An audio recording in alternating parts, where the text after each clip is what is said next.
listening to the Today's Mama podcast with your host, Rachel Hirscher.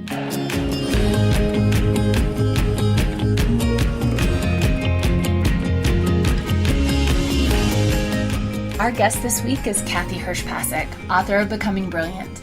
But before we get there, let me regale you with tales of summer magic. I'm talking about the ultimate backyard movie night with everything you need to pull this thing off to the max.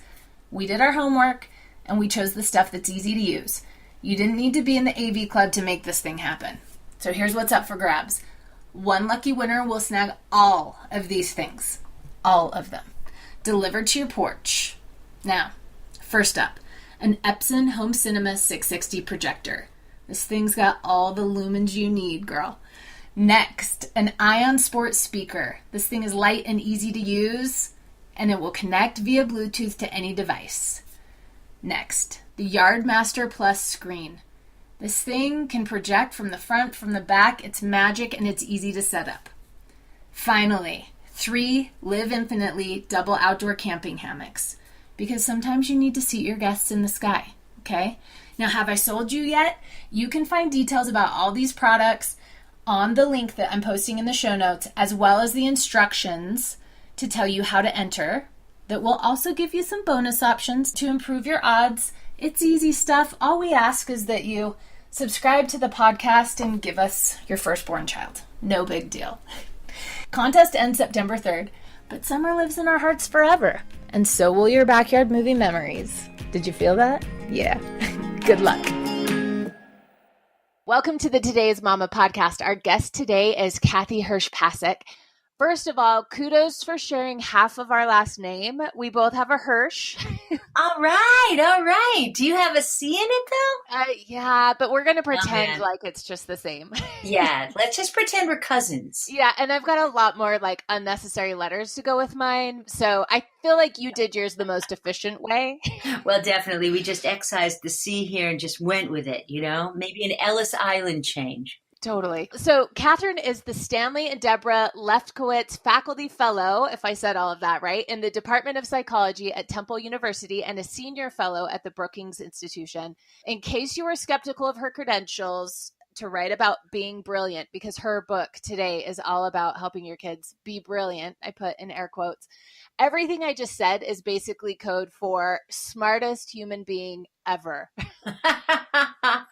There are so many accolades in her biography. You'll need to click on the show notes to read them all. You are the author of so many books that are equally brilliant, but today we're talking about Becoming Brilliant, what science tells us about raising successful children. So welcome, Kathy, to the illustrious Today's Mama podcast. Well, thank you. Thank you so much. As yesterday's and today's mama, I'm very excited to be here, Rach.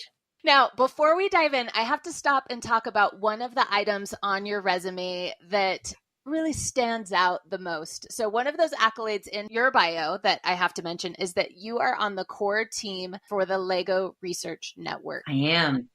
Game over. You have lived your best life.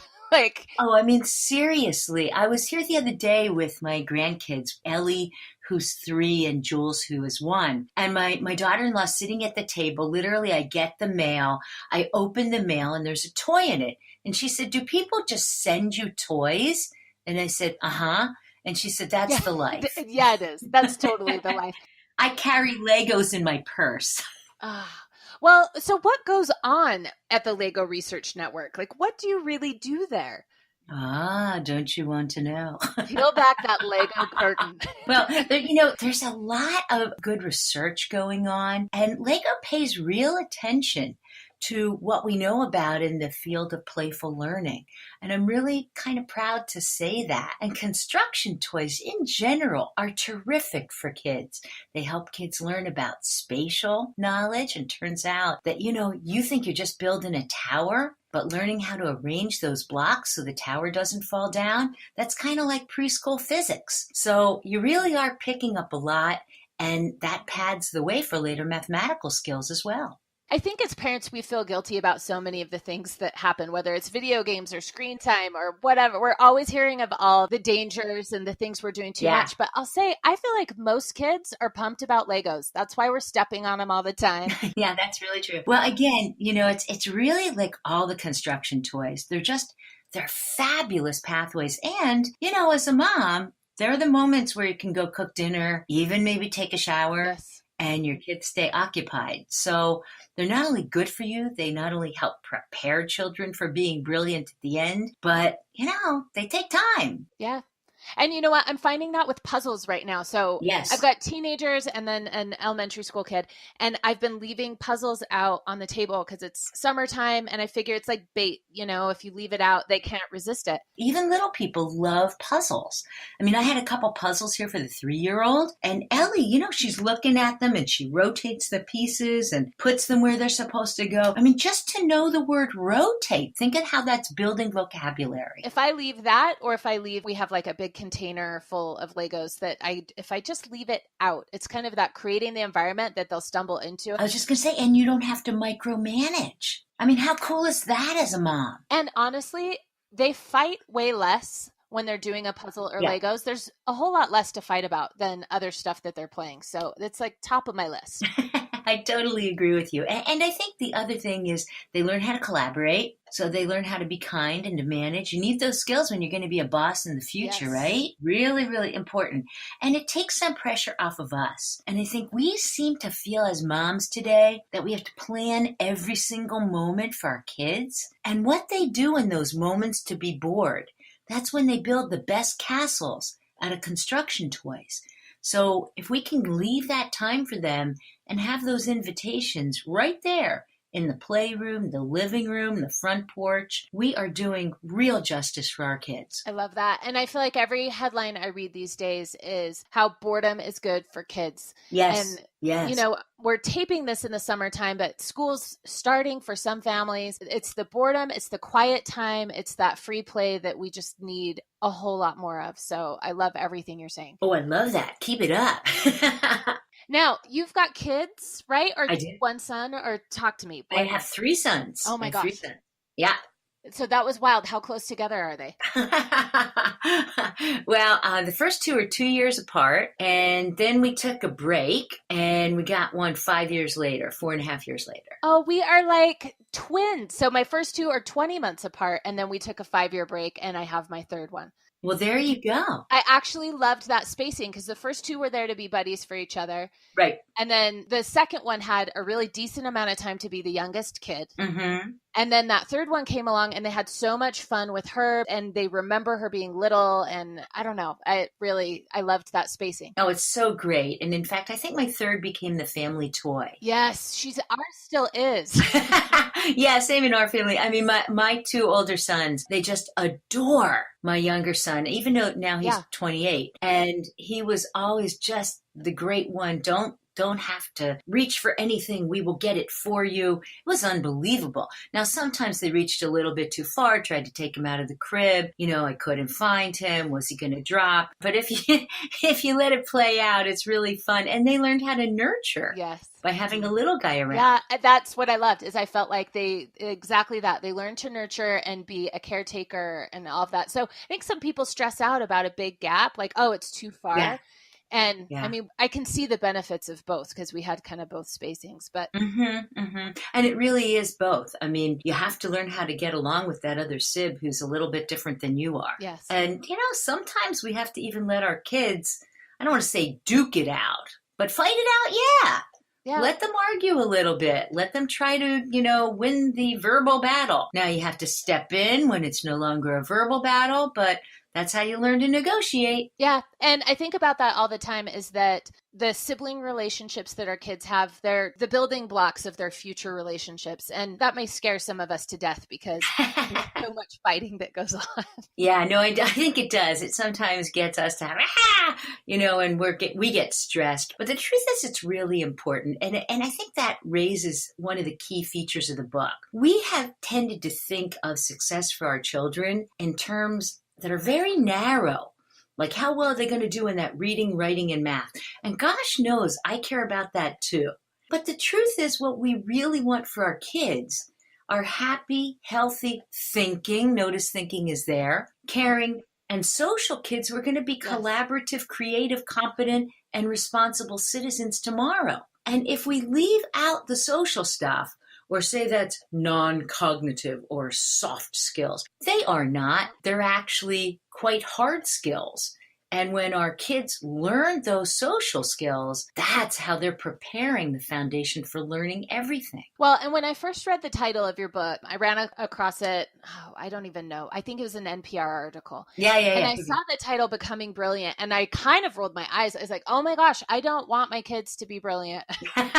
I was like, I just want them to have happy, healthy relationships and like communication skills. I don't even care what their ACT is, right? Right. And then I started to read about the types of things you're talking about. And it's all of that. It's the collaboration, communication, those building blocks that I'm saying in my heart feel the most important to me. And so for anybody who, heard the title up front and thought, oh my gosh, I don't think I've got a rocket scientist on my hands. This is the stuff that is really brilliant. Right? It really is. And, there's a lot. Well, again, let me start with, I've asked parents. I've just gone out and said, well, what do you want for your child at the end? Do you want to make sure we're only prepared in reading, writing, and math? Or do you want a happy, kind person who's good at reading, writing, and math, but also is strong socially and somebody who is a caring human being, who's going to be creative and competent and responsible as a citizen? Everybody votes for number 2. And the shocker, here's the shocker. The shocker is that the recent research that's coming out of psychology suggests that the thing human beings are best at is being collaborative, working with other human beings. We are what one of my colleagues calls ultra social.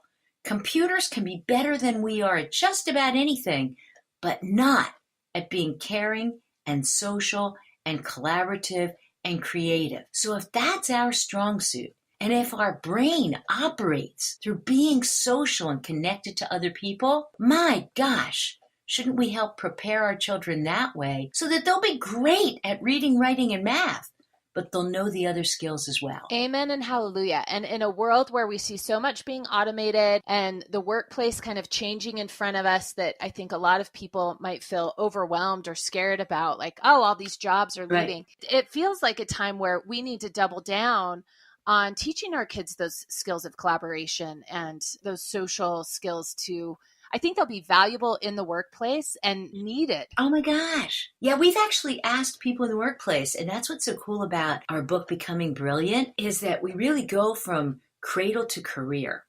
And we ask people in the workforce, what are the skills that people most need when they go to the workforce of tomorrow? Forget it, it's now the workforce of today. And they told us these social skills, thinking skills, creativity, critical for the workplace. Yeah, my husband's an engineer, and this is stereotypical engineering personalities. Okay. So a lot of them are more quiet, less social, and engage less with each other. And he is a social guy. So it's funny if, the first day at his firm, he came home, he's like, everybody hates me. He's like, nobody looks up or says hi or, and so actually when it came down to it, that's one of his standout skills, is that he can connect people and get people to talk and has social skills in a sea of people who don't necessarily naturally come together to communicate. And so I can see it's totally important. But the thing you don't realize is that those social skills help build language skills and math skills and reading skills. You don't think of it that way. You think, oh, well, it's really lovely to be social. It's really good to be kind to other people and caring. But it turns out that's the foundation for everything. So when we looked at our 6 C's of development, which are the 6 critical skills for which there is evidence, for which we know we can make a difference, for which we know the workplace is saying these are the critical skills people need for the workplace of today and tomorrow, that's how we came up with them. And then we looked and said, is there any scientific base for this? And by gosh, we found the 6 for which there were and put them in one chart, in one page. And in the book, we allow you to see how we can broaden our idea of success and broaden our idea of the skills you need. You're listening to the Today's Mama podcast with your host, Rachel Hirscher. We'll be back right after this.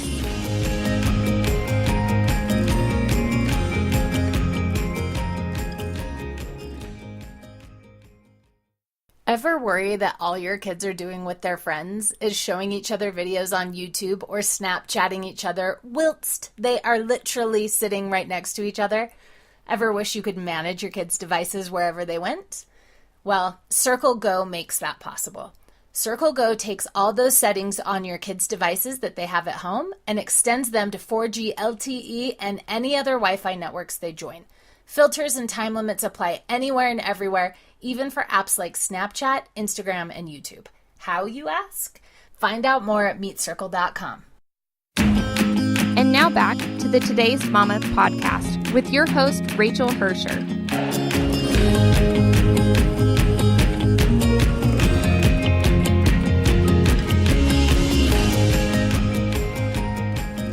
I want to find out if I were to ask you to be a fortune teller. I'll try. Yes. Get out your little snow globe. Got it. What does the future look like to you when it comes to jobs and our kids? What kind of world will they be living in? And as you kind of mentioned, a lot of it's already here, but what do you see ahead? Yeah. Well, we're already seeing that computers are taking over a lot. You know, robots are often better at working in factories than people because they don't get sick. They don't have to take any personal days. They work 24/7. So I think the questions we have to ask ourselves as parents are, what are the kinds of things where you really need people? Whether it's physicians who have to be able to read a diagnosis, or lawyers who not only can think through a case, but hold our hand while we get through that case, or people who work in service industries where they're helping people, whether it's to plan an architectural building or whether they're cutting hair or whether they're making some new kind of restaurant. These are all things where you really work with people. They're going to hang around because I don't think robots are going to replace us yet. And in fact, they tried a little bit with teachers, I think, in Korea. And we're going back to teachers. Why? Because human beings are not just interactive.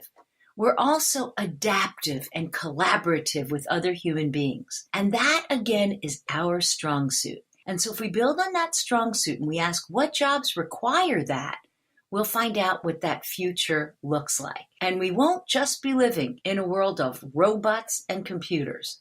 We'll still be living in a world of humans. And I love that. I think we get afraid when we think, oh, the robots are going to take everything over. Yeah. And it becomes some like sci-fi end of times scene in front of us. It's got to be a movie out there, right? But I think, where we have to really worry is if we have that narrow definition of success. I mean, eventually computers are going to be really good at taking tests. They're really good now. In fact, I hear there's an unbeatable computer game right now that nobody can touch in chess. And chess is a pretty complicated game. So the Watsons are out there and they're coming your way. So let's not try to be better at Watson. We're not going to be better than the computer in those kind of skills. But there are tons of skills where we are going to be better. And we can learn those skills. What are they?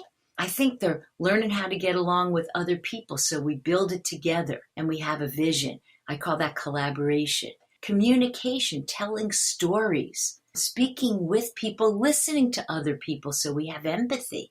Content, so that you learn that content, but while you're learning it, you're making connections, which is really important, and learning how to learn. Critical thinking, so you're sifting through all the information that's out there to get the very best evidence. Creative innovation, to do what no one else has done and to create your own voice. And the confidence to give it a whirl, to dare to fail. Because failure is where we learn. It's where we learn to be persistent and where we learn growth mindset, that we can do it. Well, and let's hit each one of those almost by ages and stages just to see what are some of the things that we can do at the different stages of our children's lives to help foster those 6 C's. I mean, even now I'm like, oh man, my teenagers, is it too late for them? Not at all, not at all. I start a lot of this for people in college. And it's amazing to watch them grow in college classrooms. So, well, and you know what? Let's go in reverse. Let's start at college. How do you work with a college student that comes to you and you're like, oh man, you've missed these 6 C's? Well, actually, many people do come to my classes without all the C's, to be honest. A lot of the kids in college today, they spend a lot of time in screens. They haven't really learned to collaborate with other people. So what would you do in a college classroom or a high school classroom? You'd create opportunities where they have to work in groups, where they have to solve it and build it together. And that's what I do. I have 1 week that's lecture, or 1 day of a week that's lecture, and then the second day of the week, we have discussion. And in that discussion, we have discussion leaders that have to work together so that they can lead a brilliant discussion in the classroom. Communication. We can ask our kids not just to write the technical paper, but maybe to write an op-ed. Or what's your opinion on this restaurant that we just went to? How would you describe it? What are the terms you'd use to describe it? In my classroom, I give essay questions. And they have to be able to not only talk about something and give a lecture on it, but they have to be able to write in a convincing way that's evidence-based. Content, I got to make sure they know the content. Content is, in fact, critical. It's just not the first of the season. It's built on your ability to read and use language and your ability to get along with others. Well, and I'm going to stop you on content really fast because Go for it. You've quoted some overwhelming statistics about how much content we consume. It's unbelievable. Yeah, talk about that because it blows your mind to think about how much is sifting through our mind. Yeah. Well, I mean, it's amazing. It used to be, I remember several years ago, they said that every 2.5 years, the amount of information that we had since the beginning of time doubles. Can you even imagine that? That means that if you sat in class and somehow they could teach you everything that we know in the world today, in just 2.5 years, you'd be down to 50%. And in 5 years, I mean, you can see it's diminishing. So what we really need to know is how to learn, because new stuff is coming at us all the time. Do you know that we read the equivalent of 74 newspapers a day? Which is crazy because I also think we're reading them in these bits we're not even deeply processing them in a way. I mean, how could we? Yeah, I mean, I truly feel dumber. Well, to be brilliant, all you need to do is to be able to process that information quickly, but also efficiently. Let's just take content and critical thinking, which is built on content. One of the things I do in my class to build in critical thinking is I ask people to use the evidence. What do we know? What does the science tell us? And how can you evaluate that evidence to know if it's real or not real? In an era where so many of us hear about fake news all the time. I was just going to say fake news. We got to get back to what is there evidence for? I mean, evidence isn't something where the story changes all the time. You either said something or you didn't say something. You either were in a place or you weren't in a place. And I think this is something that we're struggling with because there's so much information coming at us on Facebook, on Twitter, on Instagram, in books, in newspapers. We don't know what to believe. But the bottom line is that there really is evidence. There really is something that gets us closer to the truth. And opinions don't count there. Well, and one of the things that I think about before I share something on Facebook on my personal profile, especially if it is remotely political, I'll go give it a Google and fact check a couple of things just to be sure. Yeah. And no, you have to. Yeah. And I think we have to teach our kids to read and view things that way. But as adults, we are doing a horrible job.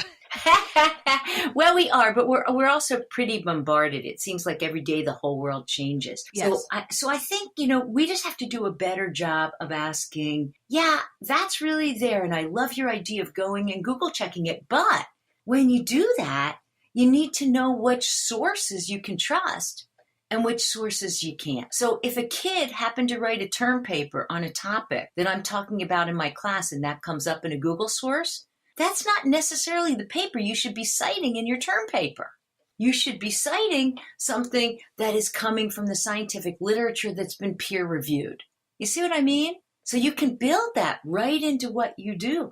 And it's interesting, you can also test it. Let me give you an example from a 3-year-old in critical thinking, because nobody thinks 3-year-olds can critically think, right? In fact, actually, Ellie was 2.5. So we're walking through the forest, and by gosh, we reach a point where the sun comes through the trees and she sees her shadow. So I point out, look at that, Ellie, there's a shadow there. Ellie gets all excited because, the shadow's pretty big and what is this thing following her? And afterwards we talk about it. Then we go back under the trees and the shadow disappears.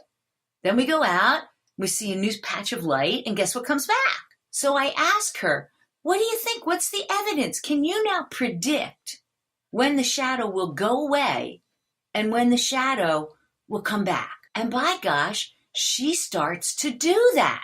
And we had such fun in the forest. She got the word predict. She got the word hypothesis. She was generating evidence. And I just saw while she was here, one of the episodes of Tumbleleaf also presents shadows. And they too reason out where you do see them, what makes them bigger, what makes them smaller. So look what we can do with our kids to help them get the real data. Well, and I think some of it comes down to asking our kids better questions. Yeah. Because you really followed a great line of questioning with her to guide her down that path.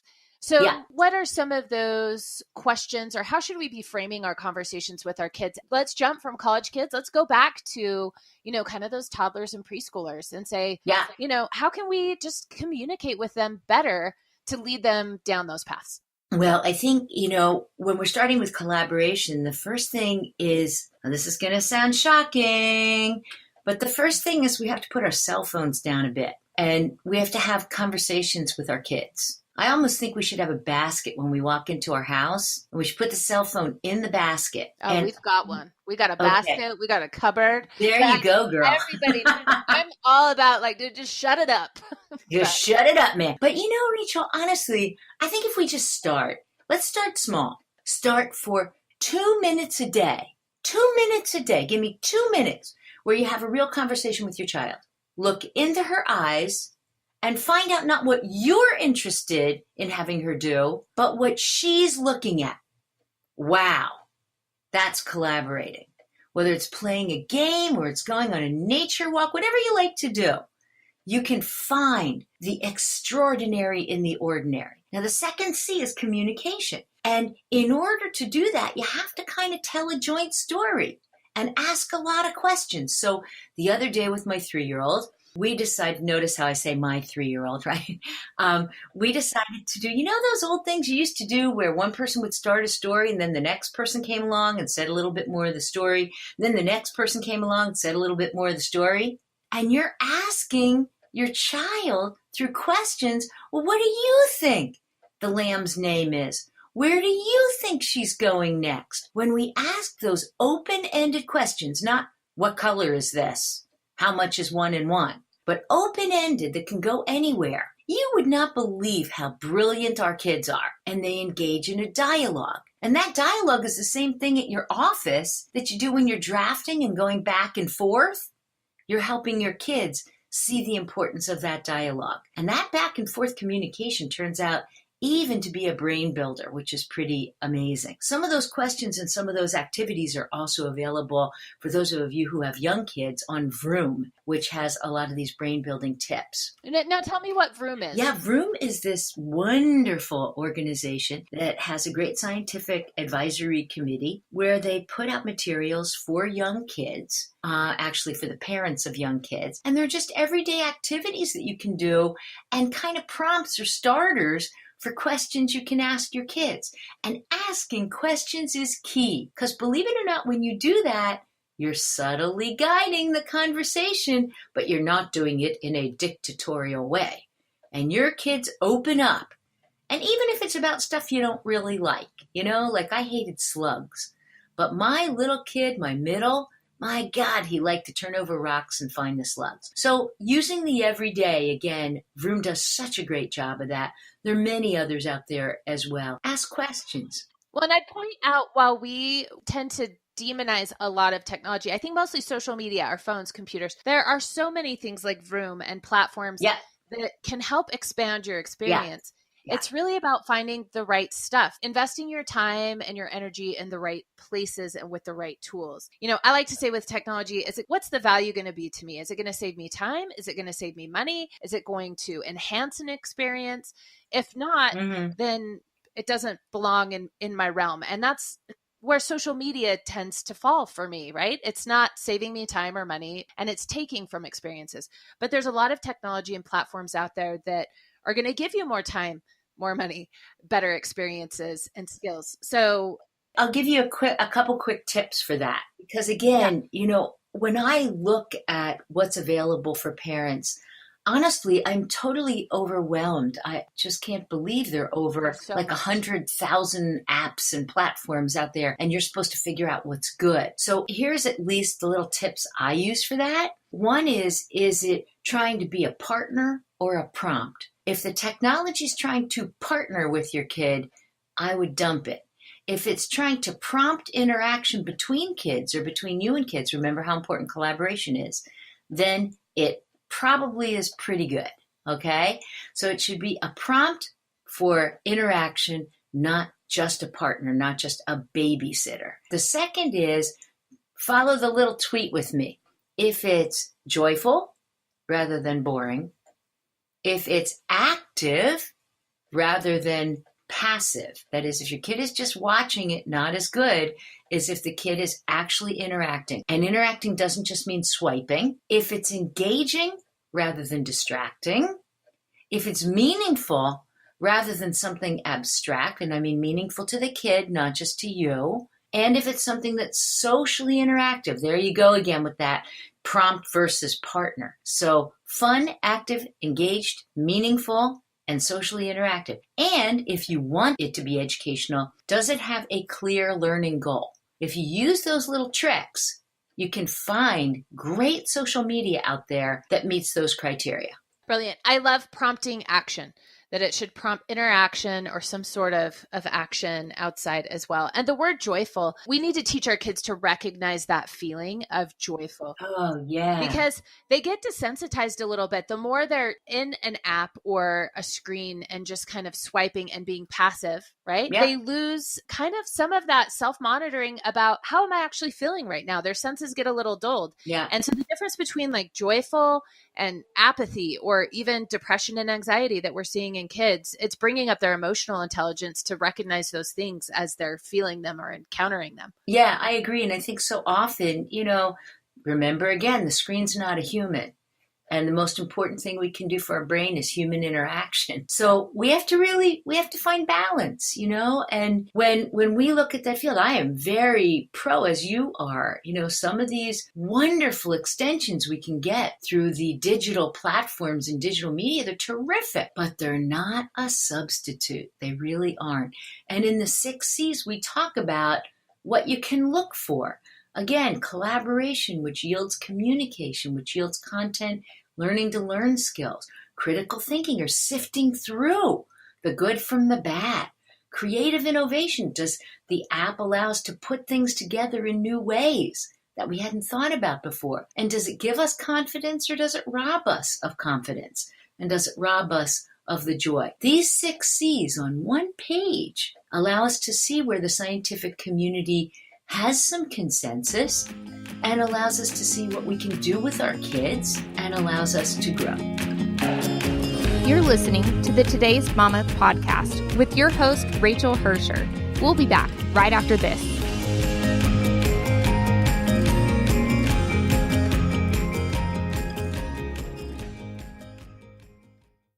It feels like there's never enough time to do it all. The kids keep growing, and sure, you keep taking photos of every little magical, maniacal moment. But then what? Get photos off your phone and into your hands with Chatbooks. Automatically create beautiful 60-page photo books in minutes, right from your camera roll and social media, starting at just $10 with free shipping. Keep calm and mom on with Chatbooks. And now back to the Today's Mama podcast with your host, Rachel Hirscher.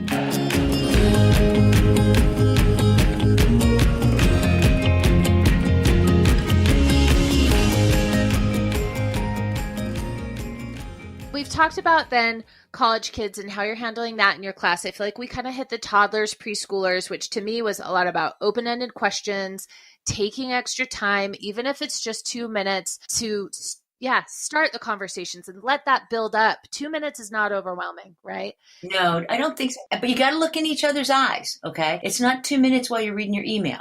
Well, and now if we get to grade schoolers, what are some of the skills as parents that we should be implementing to bring these C's out in our kids? Well, I think there are many with grade school kids. It's not really all that different. It's just that sometimes the content and the challenges change a little bit. But for example, with a grade school kid, our kids are brilliant until we take it out of them. So when our kids want to put together a fort with something like Legos, can they come up with the idea? Can they tell you what they're building rather than us saying, oh, let's build a fill in the blank. And then we build it together. And we try to create that joint vision with them taking the lead, especially important in grade school. And you know what? I have to jump in and say we give our kids so many kits. Yes. And I put that in quotes, kits. Like we hand them a fort kit. Yeah. And I say, oh my gosh, the whole point of a fort is to cobble some things together. Like we shouldn't just have a kit.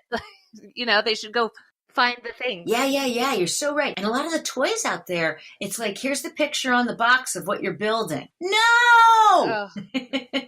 Like, get rid of those. You can have ideas yourself. You can even rearrange what the couch looks like, right? Yeah, we don't need a kit for everything. You really don't. Here are a couple good examples of, grade schoolers. I remember when my kids used to write a book report. Do you remember the book report? Yeah. So they would read the book and then they say, first this happened, then this happened, then this happened. Well, reading a book is not about just telling you the chronology of what you just read. It's about asking why the author wrote this book in the first place, right? And as you just said that, I don't think I've ever heard that question asked in an elementary school setting, or at least in the instructions of the book report. Yeah, but how cool would it be if we did ask those questions? Or when we left a movie, we said something, again, notice the open-ended questions. We had a dialogue about it. And we said, well, why do you think they wrote the movie this way? What was the lesson of Frozen? Like, there must be a lesson. What did they want us to take away from it? Something about true love? What did they want us to take away from Inside Out? Maybe they really wanted us to understand that it was okay if our kids are sad sometimes, because they have to work through that emotion too. And joy can't be the only one who wins. So if we ask those questions and we have that dialogue, my gosh, for grade schoolers, it changes the whole nature of the book report. And asking ourselves better questions too. We have to ask ourselves those questions and have given it some thought, if we're going to be able to turn that around for our kids. So We've got to take ourselves off autopilot. Ain't that the truth? And it's hard because, I found with 3 kids, I was so crazily busy all the time. I mean, I was kind of happy if I even got on autopilot. But let me challenge your listenership. And I'll even challenge, the kids and us and teachers out there. Take the grid that we have in Becoming Brilliant. Let me just give you 2 examples, okay, on this grid. Whatever age you are, all right, because it cycles through throughout life. In collaboration, we have 4 kind of levels. One is you're doing it on your own. And frankly, you don't even care what the person next to you is doing. Have you ever felt that way in the office? I am just getting it done. Then there's the side by side. I'm doing my thing, you're doing your thing.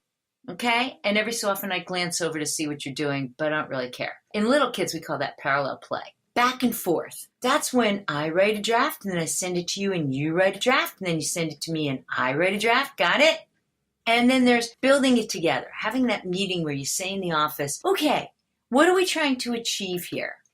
Now let's talk about it. Let's brainstorm about it. And then let's see if we can go and try to get a prototype. My gosh, that's kind of the IDEO way, IDEO. And there's beautiful TED talk about that. Where are we? Are we the on my own kind of people? Are we the back and forth type? Or are we the build it together type? Let's take critical thinking. The bottom, seeing is believing. If you tell me that it is cold outside in the winter, then there must be no climate change. So do I just believe what I'm told, or do I do what Rachel does and go do a Google search? And at least there I find out, well, there are differences of opinion. You have your truth, I have mine, but here you say, but mine's right. Then at the next level, you go, well, maybe it's not that mine's right and yours is wrong. Maybe different people have different opinions. And then maybe, just maybe, like I did with the forest and Ellie, you go find evidence. Or like you did, Rachel, in doing a Google search. When you go to find that evidence, you're doing critical thinking. So how do we help ourselves and how do we help our children create a kind of report card, if you will, where we're constantly moving up these levels and asking, how do we become kinder, more collaborative, more skilled and thinking human beings who can then be better citizens for tomorrow? Well, and how are we modeling our conversation for our kids? Yeah. In terms of how we talk about politics or issues like climate change or whatever those issues are we able to say, Yep. hey, you know what? I choose as a grown adult to see this from two perspectives. Mm-hmm. And let's explore it and let's hear both sides and model having that conversation and processing new information or information we don't agree with. Yes. But if we're the type of people that are going to dig our heels in and only hear one side, well, guess what kind of kids we're going to raise? Yep, exactly right. And I'll give you another wonderful example because it takes it out of politics, which is always a good thing to do these days. Yeah, agreed. My one son in kindergarten was studying Greek myths. And so he read a lot of Greek myths, and I thought, I'm going to be the kind of mom who go gets the book on Greek myths. And after I get the book on Greek myths, I'm going to read one to my son. So he comes home, we're doing the bedtime reading routine, and I say to my kid, wow, let's read about whatever the Greek myth of the moment was. And he says to me, which one? And I said, well, the one about Hercules. And he said, no, which version? And I said, excuse me? And he said, did you know there are two versions of that story? And I said, no, I didn't know that. And he said, yeah, you can write about the same topic and have different versions. Yeah, that's brilliant. Not to overuse the word, but just that right there is showing them multiple versions of the same or similar stories. Yeah. Or how those stories come out of different cultures, different versions. Such a simple way to let kids learn how to think through that. Yeah. If I bump up to teenagers, one of the things I'm requiring my kids to do, and we'll see if they thank me for it later, I hope they do, is if they want to drive or have a life, they have to take debates. Yeah. Yeah. And to me, that's the opportunity, whether they offer it at your junior high or high school, to have to go and research a lot of different perspectives, maybe some you don't even believe in, but you've got to go find facts and back up an argument with logic and facts, or a conversation. I don't even want to call it an argument, but a conversation, or try to prove a point. And so debate is one of the things I am throwing at my junior high and high school kids. Love it. Love it. See, okay. And I'm going to go back and say, listen, it's loved. She is scientifically backing me up for the reason I'm making you do debate.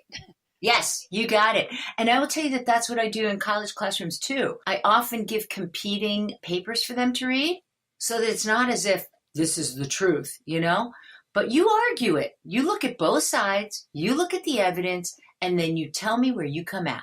So one of your C's is confidence. And Yeah. of course, I think the more prepared our kids are, like in a debate or in presenting something, that preparation leads to confidence.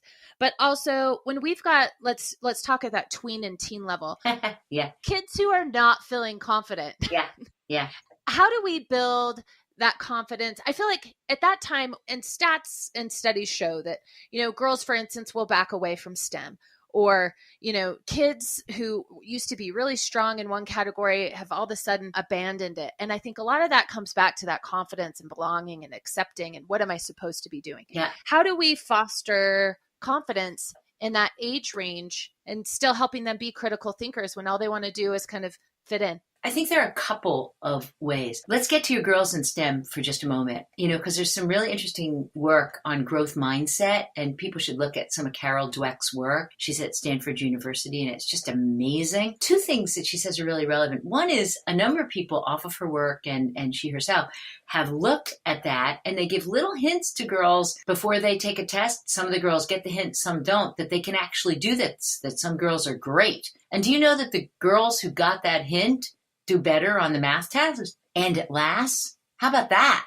Sometimes it's just saying, you can do this. Let's give it a whirl. But with that, we also as parents have to be willing to let them fail.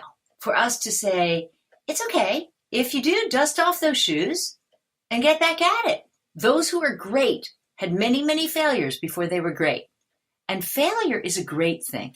And in some recent papers by Carol Dweck on growth mindset, she says how we as parents handle failure may be as important or even more important than how we handle our children's successes. Isn't that interesting? Well, and how do we as parents handle failure in the best possible way? Well, I think one way is, the dust off your shoes and give it a whirl. That's okay. Of course, we want you to do well in that test. But again, remember, we've shifted our definition of success in this talk. In the last 40 minutes, you and I have been talking, Rachel, about it's not all about the grade on the test.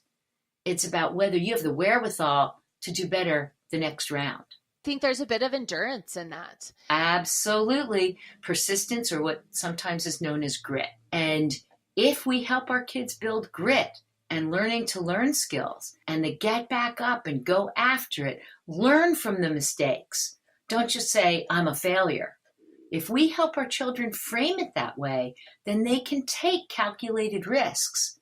And if they take those calculated risks, they are going to be the entrepreneurial thinkers of the future. I love a word you just said, which is help them frame it. Mm-hmm. You'll have to correct me where I go wrong on this. The skill of reframing a story or a life experience or that failure, it's an actual skill to be able to take that and say, okay, that's my worst failure, or, oh no, you know what? I failed or I went off track, but guess what that taught me and where that put me and what the benefit is. And I'm not necessarily talking about Pollyanna thinking.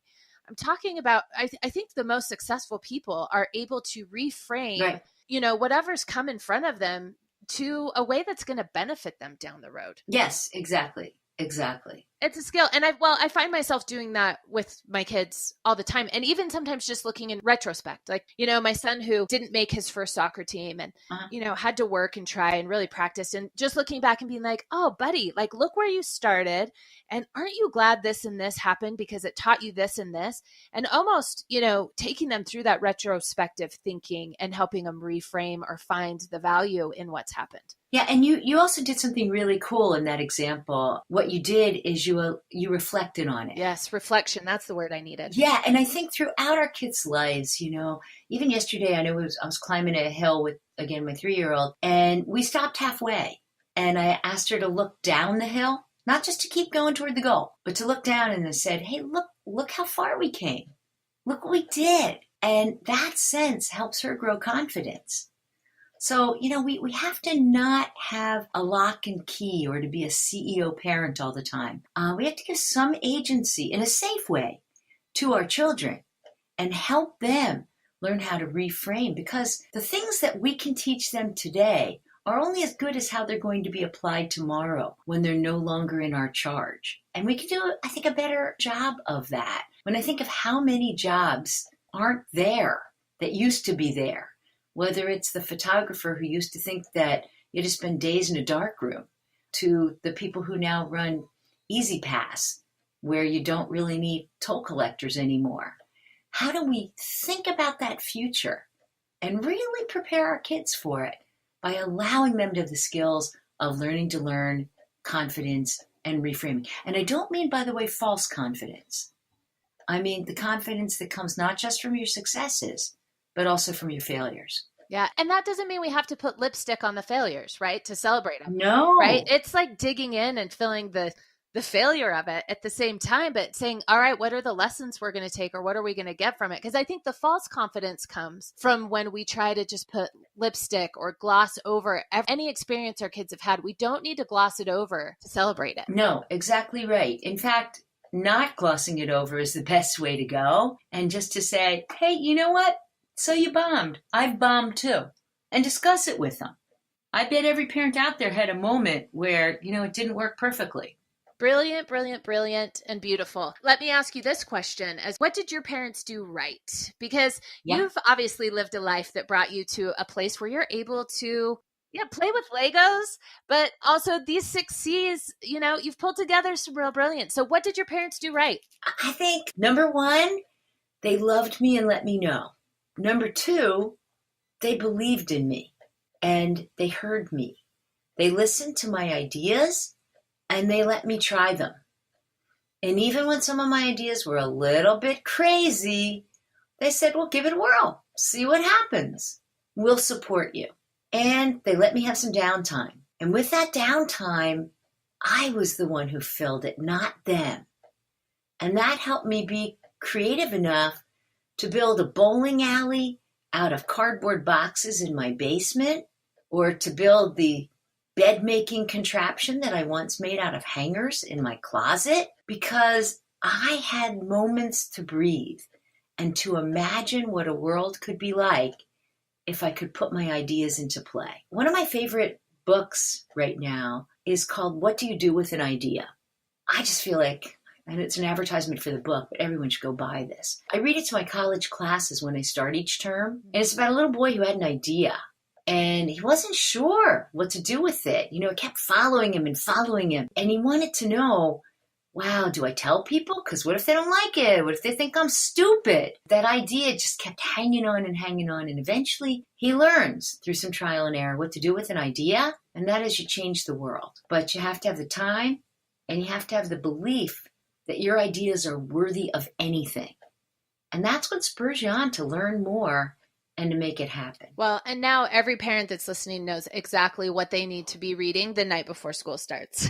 There you go. I mean, it's the perfect time of year. We'll have a link in the show notes so you can find that book, but I think that's everybody's homework. It really is. And I do think that's what my parents did well. Well, and you can't escape this podcast without answering another question for me, which is, what is your ratatouille? Which that question is, in essence, what was the smell of your childhood? A smell, a taste, or something that you encounter that sends you right back to childhood. And it's a nod to the movie Ratatouille. And as always, I will have a link in the show notes to the scene where the food critic, receives his ratatouille, and the smell and the taste take him back to his childhood. But if you're reflecting on yours, what is your ratatouille? My ratatouille is mac and cheese. And somehow I had this belief that my dad and I, we made the best mac and cheese. And we had our own recipe, even though I'm sure a million other households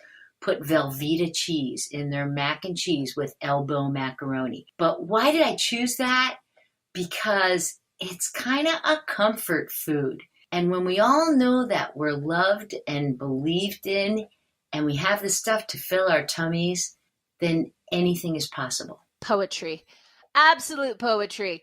And that is Kathy-Hirsh-Pasek. So thank you. Thank you so much for being on the show today. Before I really let you go, where can people find you online? Oh, thank you. Thank you. Well, if you Google my name, you can see a lot of our recent work in our scientific lab. And you know what? I'm going to stop really fast so everybody knows, since I've got so many unnecessary letters, Kathy-Hirsh is Hirsh. Oh, yes. And then Pasek, right? Right. Hirsh-Pasek. Don't want everybody just constantly Googling Rachel Hirscher, okay? I mean. Well, she's pretty good to Google too. And the second place to go is Kathy and Row 1, which is our Twitter account. And what we do is we post any of the really interesting science findings that we think parents can use today or tomorrow and really just put right into their life. And we give just a little teeny commentary and off you go. I also post there all of the Brookings blogs that I do. And if people want to go onto the Brookings website and look up my name, you'll be able to get our blogs, which show the science and the practical use of some of that latest science. So we as parents can be exercising our critical thinking skills and sorting through that brilliant content and help our kids do the same. Thank you so much for being here, and we will catch up more with you on the Twitters. All right. True pleasure. Now I know I have a new cousin. Yes. Family reunion. We'll have mac and cheese. You got it. All right. Talk to you soon.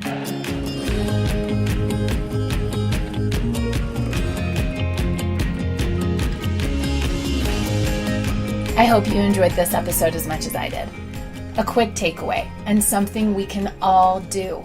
The easiest place to start is to start asking our kids better questions.